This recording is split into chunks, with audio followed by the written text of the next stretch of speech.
Hello, and thank you for tuning in to Lakefront News. Thanks for spending your day with Daylin. I am Daylin Mann. We begin today with some exciting events that happened at OLLU last week. OLLU celebrated Veterans Day with the beautiful ceremony hosted in the mall area last Friday. With guest speakers, presentation of arms, and refreshments, it was a lovely way to show our admiration and appreciation to our veterans. In sports news, OLLU Volleyball defeated Southwest last Saturday and secured their place as co-champions of the Red River Athletic Conference.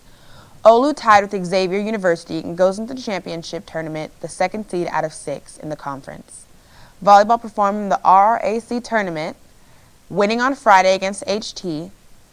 That Saturday, our girls played hard against Xavier in the championship, but lost in 5 sets. I congratulate our girls for a spectacular season, and I look forward to next year. Hey students, looking for something fun to do near campus? Lakefront reporter Paris Quintanilla has more on winter fun. Hello, my name is Paris Quintanilla, reporting with the Lakefront News, and I am here at this awesome art museum called Hopscotch, located at Travis Park Building. I'm currently with the experience coordinator, Gage Martin. Now, Gage, for the students who have been stuck in their dorms like hermits during the 2020 pandemic, or who are simply looking for a new entertainment outlet, can you tell us what is unique about Hopscotch that would make them want to come and check it out? Yeah, definitely. So we're a 20,000 square foot art gallery, so we're a pretty large facility. We also host 14 different exhibits from artists from around the globe. So people who come and check out Hopscotch, they have the opportunity to interact with real art done by real people that are using it as a creative outlet, and it brings together communities to experience different types of art. That's really amazing. And can you tell us a little bit about the room we're in right now? Yeah, so this is our rainbow cave. It's made of 40,000 plastic bags, and that's the number of plastic bags the state of Texas uses every 2.5 minutes. And this was done by an artist based out of Brooklyn. Wow, that's crazy. Like the amount of bags we use, we need to be a little bit more environmentally conscious. So concerning tickets, so I know that general admission is $24, but is there like a special like discounted rate for students or even professors? Yeah, so we do offer a student and teacher discount as well as a senior discount. And we're proud to offer Our Lady of the Lake students a 20% discount when booking tickets. So that's an additional student discount. If you're booking tickets, you can use the code SAINTS on our website to get that additional 20% off your general admission tickets. Gage, thank you so much. All you OLLU students, you better come and check this out. Okay, and so I know as college students, we want something that's a little bit more for us and with like less kids running around. So can you tell us a little bit about the time frames concerning adults and kids? Yeah, so we are family friendly up to 7 p.m. We sell the last minor ticket at 5:30 p.m. and that allows kiddos to experience the gallery within the hour and a half period until 7.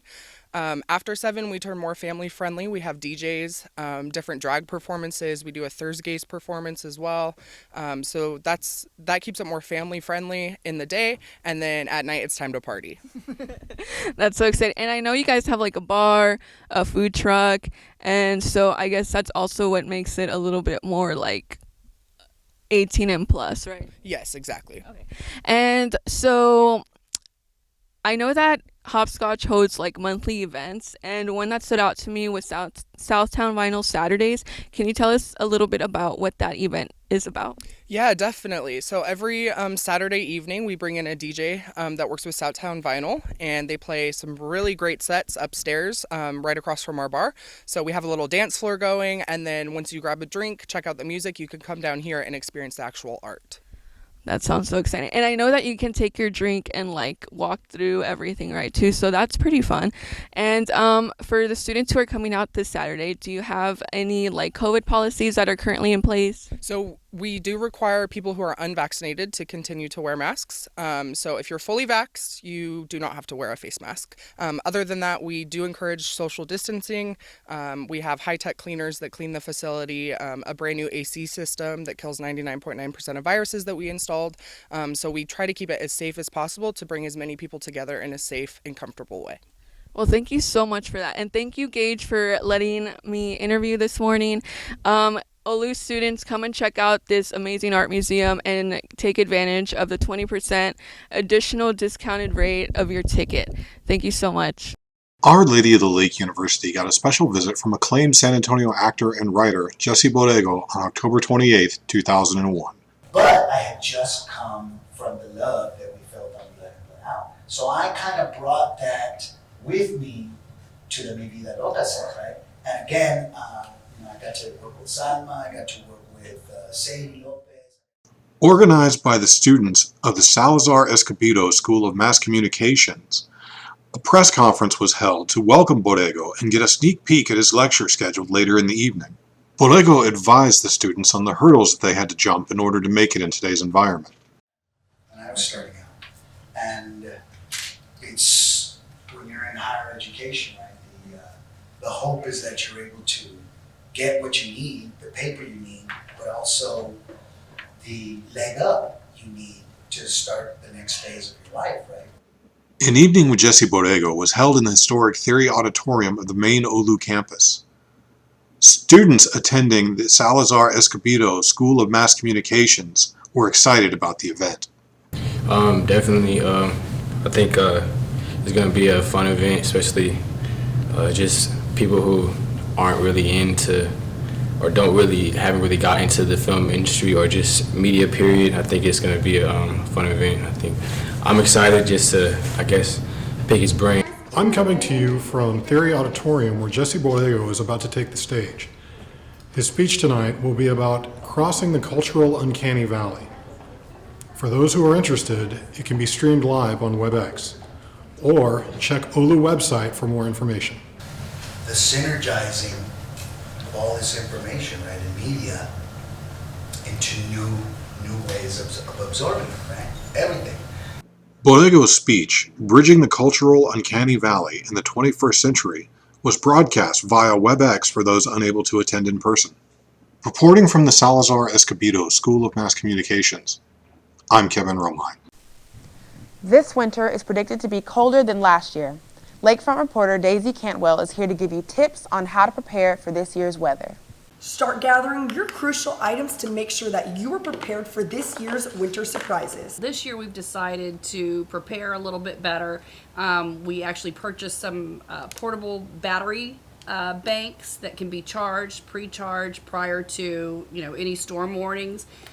We also made do with what we had last year. We actually had an outdoor gas fire pit that we ended up using to cook several meals on. So this year we decided, we went out and we bought a flat top grill, and we thought that would be good to prepare any meals in the event that there is an outage for any length of time.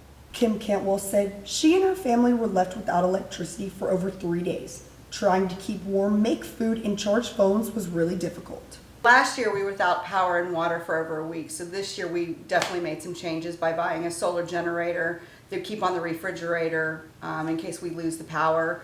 We've also bought MREs, or ready-to-eat meal, that all you do is add water and it's a meal, and they're good for 25 years. So we'll always have a food source in case like the grocery stores get wiped out like they did last year. Sherry Montalvo said preparing early would not be a bad idea. You do not want to wait till the last second to get the necessary items that you need. Some ideas or thoughts that we still may not be as prepared as we should be in regards to loss of power or keeping power. So I would suggest that yes, you go out and you stock up on some water. Don't be crazy about it, but just enough to get you through a couple days. Stock up now and don't be left in the cold this winter. Reporting for Lakefront News, I'm Daisy Cantwell. It's that time of year again. As students prepare for the upcoming holiday travels, it begs the question of safety during holiday gatherings. Lakefront reporter Sydney Rodriguez has more on keeping you and your family safe. The upcoming holiday breaks will have more people traveling this year. According to AAA, 53.4 million people will travel this upcoming break. Ariana Chapa, a communication science and disorders major at Our Lady of the Lake University, explains how she will be keeping her and her corgi, Hazel, safe on their travels back home. I ensure that I always double mask. I have my hand sanitizer. I have wipes for Hazel's paws. I also ensure that I don't stop in more than one place. The CDC has recommended that fully vaccinated people should continue to wear masks and to self-monitor for symptoms. Stay safe, practice social distancing, and then ensure that you're also practicing all the CDC guidelines that are like recommended in each state as well. Raquel Pilgrim, a visual and new media arts major at Our Lady of the Lake University, has her plan for her travels. So making sure that I try to keep as much social distance between me and other people, and also just trying to make sure I keep myself like healthy with using like vitamin C. Pilgrim ensures that she takes extra precautions when traveling and while at her destination. She leaves us with some words for travelers. Just make sure that you get tested. First of all, to make sure that you don't have COVID and you're not taking it to other people, and make sure that you're doing the best things for yourself, your family, and other people as well, making sure that you keep everyone healthy. The CDC also recommends to follow all state and local recommendations or requirements. Reporting for Lakefront, I'm Sydney Rodriguez.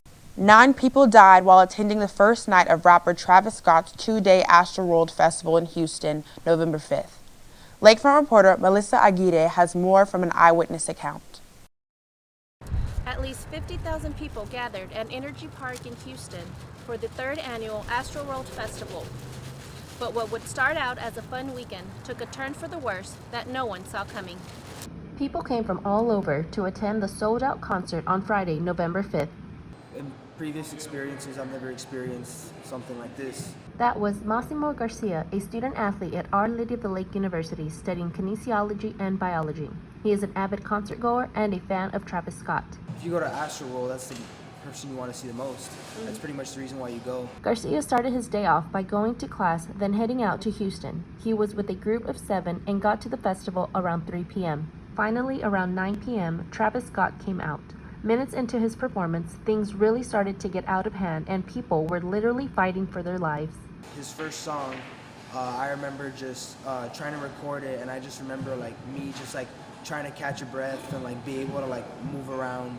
But since everyone was so crowded, it was really hard to catch a breath. I had to put my arms above my head, and I had to lift my chin up to be able to catch some sort of breath, some sort of fresh air. After going against the crowd, trying desperately to get out, he finally found a way.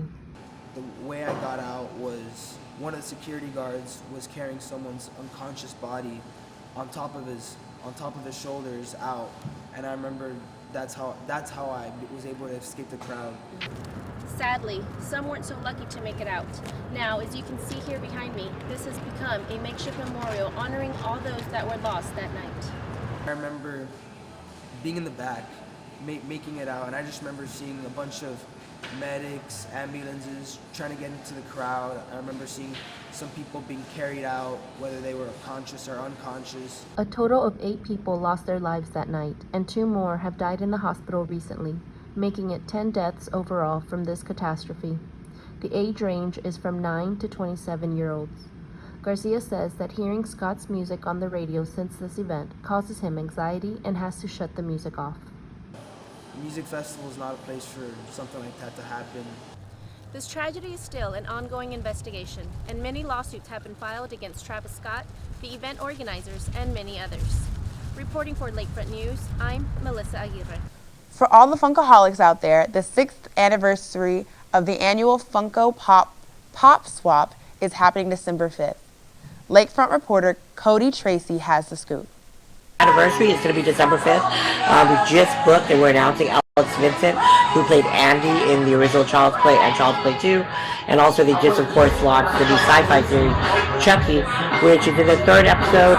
The week that we have it, the show should be wrapping up. We're really excited. Second time we've had Alex in town. Great to work with, great with his fans, and everyone loves Child's Play. I also asked Angel if there was any cost to the events. Actually, the events are always free. We try to keep them for fun for family. We try to do door prizes. We do different things along the way. Sometimes we kind of just, theme them out a little bit. The anniversary is going to be all out, pretty much everything. We're hoping to bring in another guest. We're working on that, but we're just excited to have Alex right now coming out for this one. I was also able to ask Angel if he felt like the goal of the Funko Pop Swaps was being met. I think especially coming off today's event, having the Halloween event, and it's still being fun, still seeing people having a good time and people trading pops and buying pops, I could definitely say we're still fulfilling the goal and dream of throwing this event. I was also able to get Angel to provide how often the events take place. Tight on the schedule depending on the availability of the venue, but we try to do every other month, just try to keep it fresh and hopefully just keep going. Honestly, I never thought we'd be doing this. From the Lakefront News, I'm Cody Tracy. Well, that's all for now. Thanks for spending your day with Daylin.